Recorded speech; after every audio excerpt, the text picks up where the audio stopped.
Hello, everyone. The situation in Iran is now increasingly showing two distinct lines of development, and each line is progressing rapidly and unexpectedly. On the negotiation front, Trump has been unilaterally sending out many positive signals. He even directly announced that the previous 5-day red line ultimatum would be extended to 10 days, doubling the original period. It gives you the impression that the situation is extremely favorable, not just somewhat good. Meanwhile, the path toward military action is also progressing very actively. Not only have nearly 10,000 U.S. troops already been deployed and are about to be in position, set to converge this weekend, but Trump is also planning to send an additional 10,000 troops. There are even moves more significant and more alarming than just increasing troop numbers. So, will Trump get the deal he wants as he wishes? On one side, there's maximum pressure, and on the other, negotiations, right? Let's give you the answer first. I'm afraid not necessarily.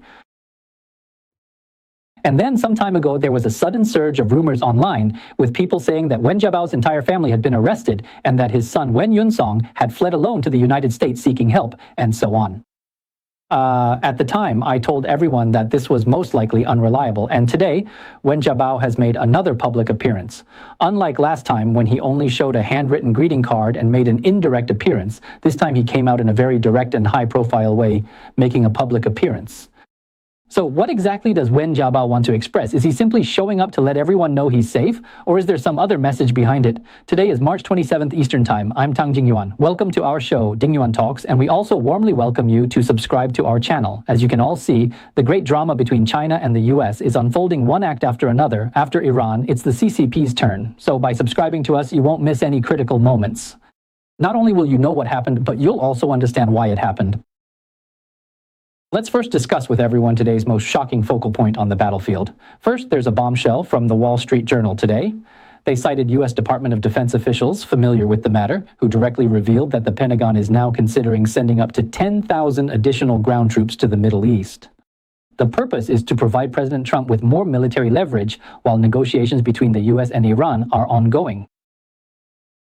What's even more noteworthy is that the report says the additional troops may include infantry, as well as heavy equipment such as armored vehicles. This is rather unusual. Moreover, these troops will be joining those already ordered to deploy to the Gulf region, which includes about 5,000 Marines, 4,000 to 5,000 sailors, and in addition, the 82nd Airborne Division, at least several thousand paratroopers, roughly around 3,000 in this unit. In other words, if this is carried out, then the total number of U.S. ground troops deployed in the Gulf region could reach more than 20,000, making it a deployment of this scale. With the deployment of this scale, of course, no one knows the details of how these troops will be stationed or what their operations will entail. No one is going to reveal that. But just think about it, a ground force of 20,000 plus possibly armored vehicles and other heavy equipment, all of that would have to be transported over there. Obviously, such a force wouldn't be deployed just to seize a few small islands, right? That would be like using a sledgehammer to crack a nut. So, many people are speculating whether the plan might include penetrating deep into Iranian territory to carry out missions, such as seizing enriched uranium, for example. Or perhaps the goal is to conduct special ground operations targeting certain high-value objectives, and so on. Of course, gaining full control over the entire Strait of Hormuz and ensuring the strait remains completely open is still President Trump's top priority. Now, some viewers might immediately question this and say, didn't you mention earlier that the deployment of those 10,000 troops hasn't been fully completed yet? The U.S. forces aren't all in position, right? That amphibious assault unit is still on its way. With this follow-up troop increase, there are more than 10,000 troops, and they also have to bring armored vehicles. Can they make it in time? Can they get there within these few days? Of course, this takes time. That's exactly why we saw just last night President Trump suddenly posted on social media, announcing that, at the request of the Iranian government, he was declaring a 10-day suspension of operations to destroy energy facilities until Eastern Time in 2026, until 8 p.m. on Monday, April 6th. He also stated that negotiations are underway and that the progress is going very smoothly, and so on. Afterwards, Trump accepted an interview with Fox News, where he specifically continued to emphasize that it was the Iranians who asked him to do this. They pleaded with him to extend the deadline. He said that initially, the Iranian side requested an extension of 7 days. Then he said that considering Iran had taken the initiative and given him a big gift, namely, allowing 10 cruise ships to pass through the strait, he decided to be generous as well and granted them an additional 3-day extension. But he added a little extra benefit as a bundled deal for them. Then we witnessed a very amusing scene. Today, before the party involved, Iran, even said anything, Pakistan, who is acting as the mediator in the negotiations, unexpectedly came forward and stated that Iran has not requested a 10-day pause in attacks on its energy facilities. They said Iran has not made such a request, nor has it given a final response to the 15-point ceasefire proposal put forward by the United States. According to the official statement from Pakistan, Iranian officials have asked the U.S. side to lower the demands put forward in this 15-point plan, saying that they are too high, excessively high, right? They insisted that the demands must be lowered before they would agree to meet with the U.S. to discuss a possible ceasefire agreement, and so on. Not only that, Pakistan also said that Iran has ruled out the possibility of using its missile program as a starting point for negotiations, and is also unwilling to commit to permanently halting its uranium enrichment activities. So what was the result? The result is obvious. Even Pakistan, as the mediator, publicly stated that they are not optimistic about these negotiations. They believe that the possibility of reaching a ceasefire agreement is still very low because the conditions put forward by both the US and Iran are ones that the other side simply cannot accept. They are essentially extreme demands. And that's not all, right? Do you find this a bit interesting? Pakistan even took the initiative to speak up for Iran, saying that Iran never made such a demand, but that's not the end of it. This morning, the Iranian Revolutionary Guard came out to add fuel to the fire. They posted a message claiming that after the corrupt US president lied about the issue of opening the Strait of Hormuz, 3 container ships of different nationalities tried to pass through the strait. But after being warned and intercepted by our brave Iranian Islamic Revolutionary Guard Corps Navy, they had no choice but to turn back and retreat. Then we saw that something even more amusing than this happened. Why? Because, as we just mentioned, after those 3 cargo ships were intercepted and turned back, we discovered that among the 3 intercepted cargo ships, 2 of them actually belonged to major Chinese state-owned enterprises, specifically container ships from the COSCO shipping group. One of these ships is called the COSCO India Ocean. The other is called the COSCO Arctic Ocean. Both of these ships were about 20 miles from Iran's southern port of Abbas, near Larak Island. Remember, yesterday we discussed Larak Island, right? It was near that island that they were forced to turn back and could not pass through. They were not allowed to pass. Immediately after, Iran's official media outlet called Noor News reported that after the Revolutionary Guard intercepted these 3 cargo ships, they also issued a special statement declaring that all ships traveling to and from ports that support the United States and Israel would be banned from passing through. What does this mean? It means that these cargo ships from the Chinese Communist Party, such as oil tankers and so on, are now regarded by Iran as vessels traveling to and from ports that support the United States and Israel. So they can't rest easy either. They're all on the list of ships banned from passing through. This is really interesting. As I just said, it's very good. Why is that? You should know it was just 2 days ago. COSCO Shipping, the Chinese state-owned company, had just enthusiastically and publicly announced the resumption of booking services from Asia to the Gulf region. This news quickly went viral on major domestic online platforms. The screens were filled with comments like, "Look how great things are on our side," and "Our powerful country is impressive once again." People were saying that Iran doesn't trust ships from any other country, but only allows ours to pass. Yet just 2 days later, the Revolutionary Guard has slapped them in the face with this time-limited ban. That's why I say basically when an old rogue meets a young rogue, he realizes the young one is even more of a rogue than he is. You could say this is like a live broadcast version of that, right? So inevitably, this brings about 2 major problems. The first problem is that Trump suddenly doubled the final deadline of the ultimatum, extending it to 10 days. Is it because the negotiations are really going smoothly and Trump is very satisfied? Or is Trump just talking to himself, trying to find an excuse to buy himself more time? While we're here, let's do a quick poll with everyone. If you think Trump postponed the deadline because the negotiations are going smoothly, reply with the number 1. If you think Trump is actually just looking for a way out or an excuse to buy himself more time, reply with the number 2. It's very simple. Everyone can respond to us right now, and at the end of the program, we'll give you feedback on the results. Actually, back in January this year, after Iran carried out a massacre against its protesting citizens, we already saw a similar situation. What situation was that? At that time, Trump was basically ready to go, just about to give the order to strike. All the planes over Iran were cleared from the sky. But suddenly, at the very last moment, they pulled back on their own initiative. Then Trump came out, and how did he put it? He announced, Iran has given us a big gift. Iran has admitted defeat and has given up on carrying out the death penalty for about 800 people. That's how it was described at the time, but we only found out later that, in reality, Iran did not give up on those death sentences. Most of them were actually carried out. Iran has been killing people all along without stopping. However, Trump did indeed use this as a reason, and he did gain more time as a result to redeploy troops and make strategic moves, which led to the epic and furious outbreak of war that we are witnessing now, right? So regarding the upcoming ground war for the US military, I think Trump is very likely to take an all-or-nothing approach. If he decides to act, he'll go big.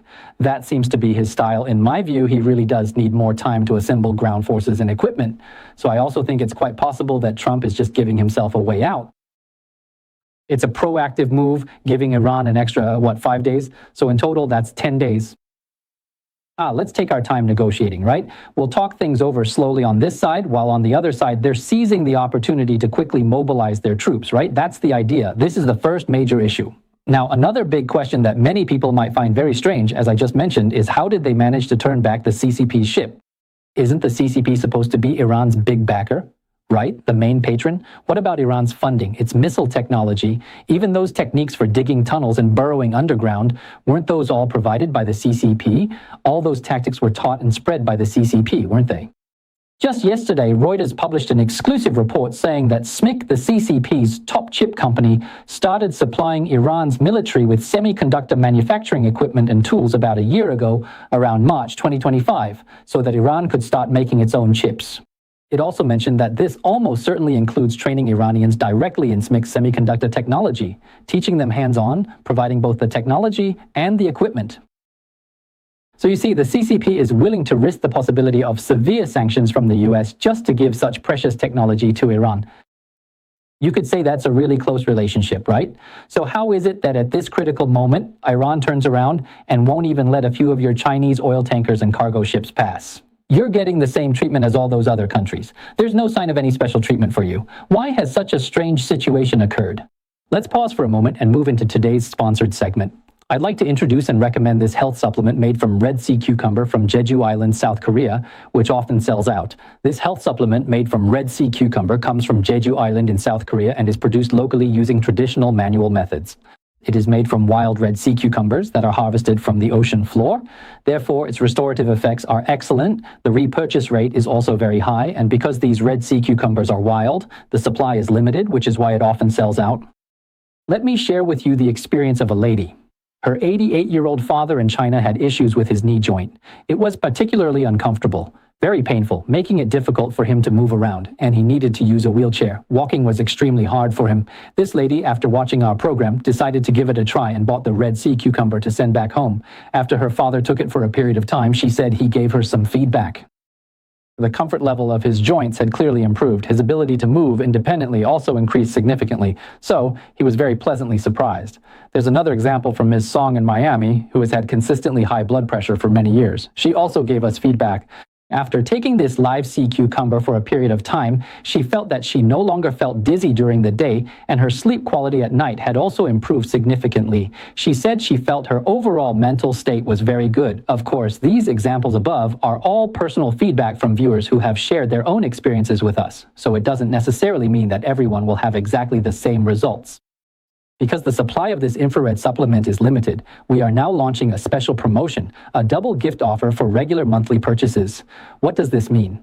It means that as long as you regularly purchase one box of the 60-stick infrared supplement every month or every 2 months, you will receive a free pack of Shenhuang Mizan tablets. If you order the small box, which contains 30 sticks of the infrared supplement, you will also receive a free tube of Korean Repair sunscreen.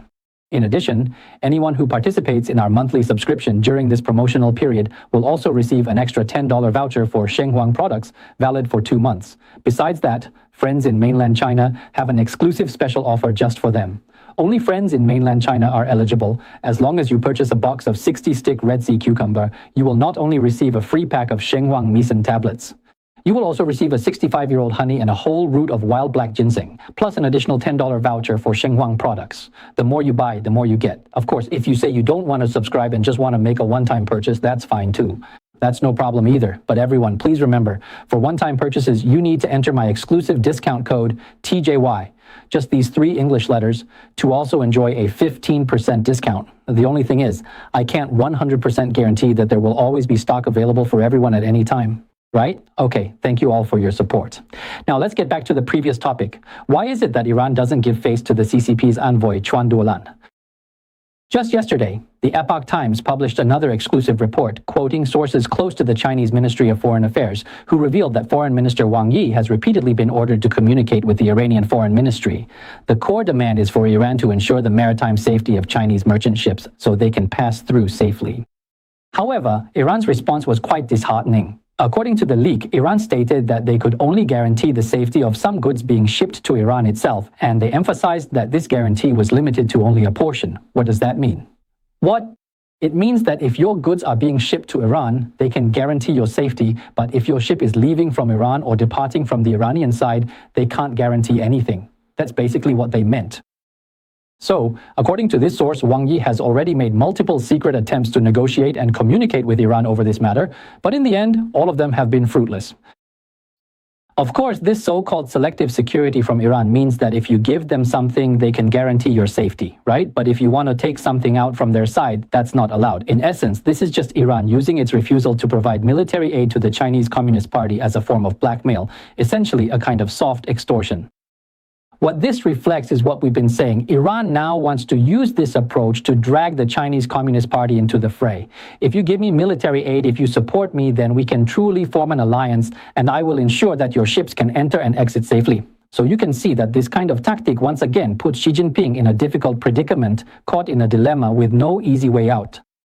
If the Chinese Communist Party goes to support Iran, right? If it provides military aid to Iran, it will inevitably trigger direct confrontation and opposition with the United States and Israel. Then the Trump-Xi meeting, which might have been possible next month, no, not next month, the month after in May, right? That would immediately fall through. And as for the China-US trade agreement, you can basically forget about it, right? On top of that, the US might turn around and sell arms to Taiwan. It might immediately increase significantly and speed up dramatically as well. This is something Xi Jinping can't tolerate. On the other hand, if he refuses Iran, like I'm just not going to give it to you, then the investments made in Iran over the past decades, all that has already been put in, could end up being wasted. Hundreds of billions, even up to $1 trillion of investment would basically go down the drain. And this little boat of friendship, it could capsize at any moment. The Chinese Communist Party would become even more isolated because everyone would see, wow, Iran is supposed to be a staunch ally, and you won't even help them, so how could you help us? Especially those countries in Asia, Africa, and Latin America, right? These small countries, right, they would be even less likely to trust the Chinese Communist Party, so the CCP would become even more isolated, and its energy lifeline would continue to be held in Iran's hands. If Iran decides to fall out with you and says, you just refuse to help me, especially at a time like this, so you're basically my number one enemy now, then Iran will keep its grip on the CCP's energy lifeline. No matter how you look at it, the CCP loses either way. So sometimes you just have to marvel and say that Xi Jinping really is a genius, to use a popular saying from the streets.